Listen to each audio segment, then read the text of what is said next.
Sarah Levy, and I'm here today in Brownsville, Tennessee at the New Justice Complex with our resident retired Justice Lyle Reid. Well, when I grew up about 10 miles east of Brownsville on a farm. My parents owned the farm, farmers.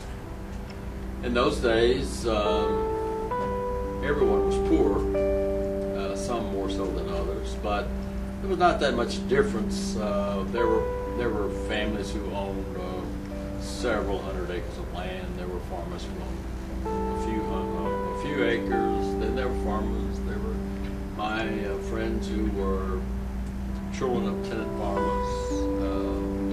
By today's standard, we certainly were poor, but poverty is relative. And we grew up, and I went to the local schools here, and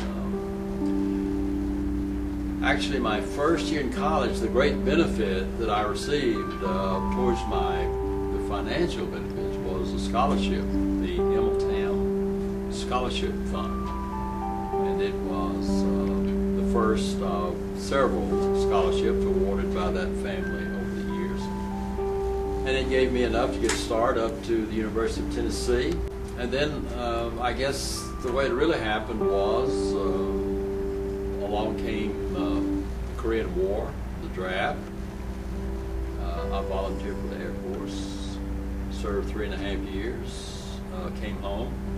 And the GI Bill was a great help for the rest of my education. But at any given time, I had 1 or 2 jobs on the side. So the government and I essentially put me through college and law school. Who inspired you when you were young? Did you know any attorneys? No. Okay. I just thought it'd be a neat job.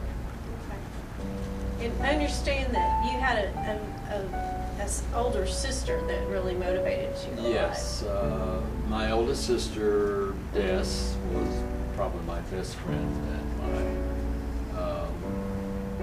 moral supporter, encourager. Everybody needs one, at least, and she was mine.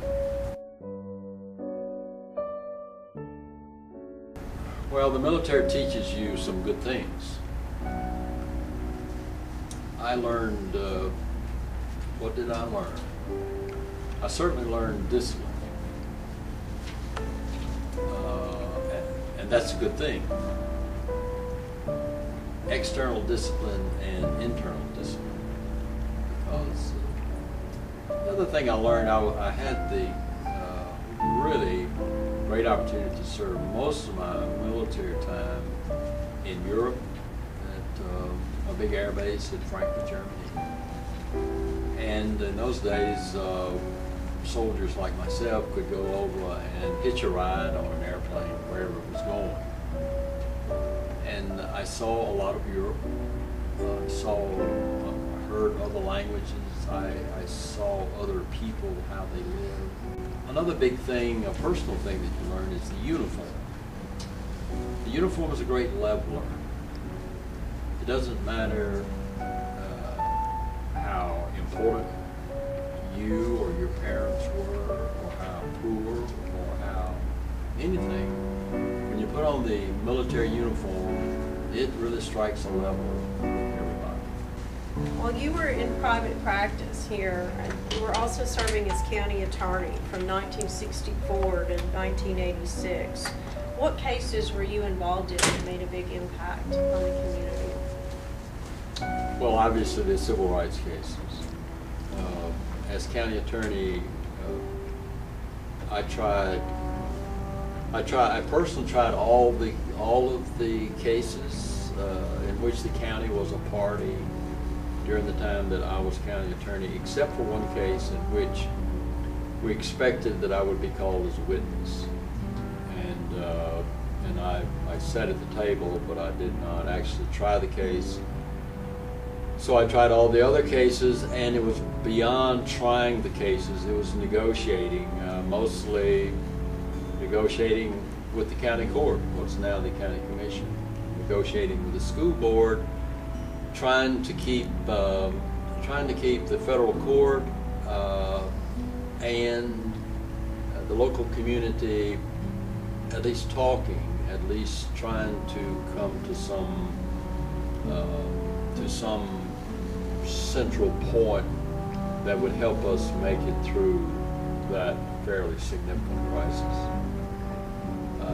We tried all kind of cases. The case, I guess the main case was the civil rights case filed by the Justice Department, which went on for years. The case that involved the integration of the school system, the closing of the city school system.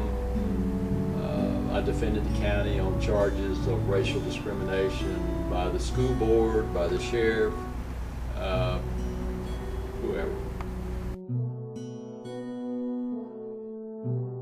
Yes. Okay, you want to expand on that? Well, it's a small community, and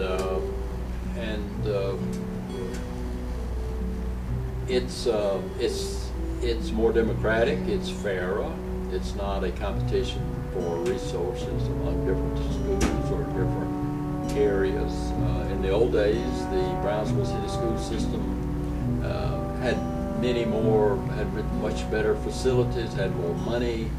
They had what the county tax rate provided. They also had a city tax rate. So if you went to school at Holly Grove, as I did, there's quite a difference from going to Anderson Grammar School, which was the city school.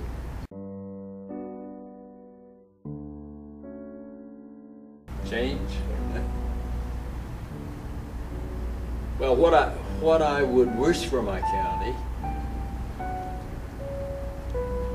and you should know that I've had many opportunities to leave, and we have chosen to stay, Elizabeth and I. And what I wish for the county is a sense of vision as to what it's capable of being, a sense that it is a special place, a sense that it has a special tradition, and could have a very bright future situated here between Memphis and Jackson as a very nice place to live. What qualities did you have to possess when you were Chief Justice from 1990 to 1994 on our Tennessee Supreme Court? What qualities should I have possessed? Patience. I saw an opportunity for 5 people to make a huge impact on the administration of justice in Tennessee. We have to have a sense of fairness, a sense of tolerance and acceptance for different views. That's the thing that bothers me about religion getting so much involved in politics. The people who undertake to pass laws that are helpful, they think, towards their particular religious belief is just using the government for a purpose that it was not intended to be used for and cannot be used for. How do you want to be remembered, Justice Reid?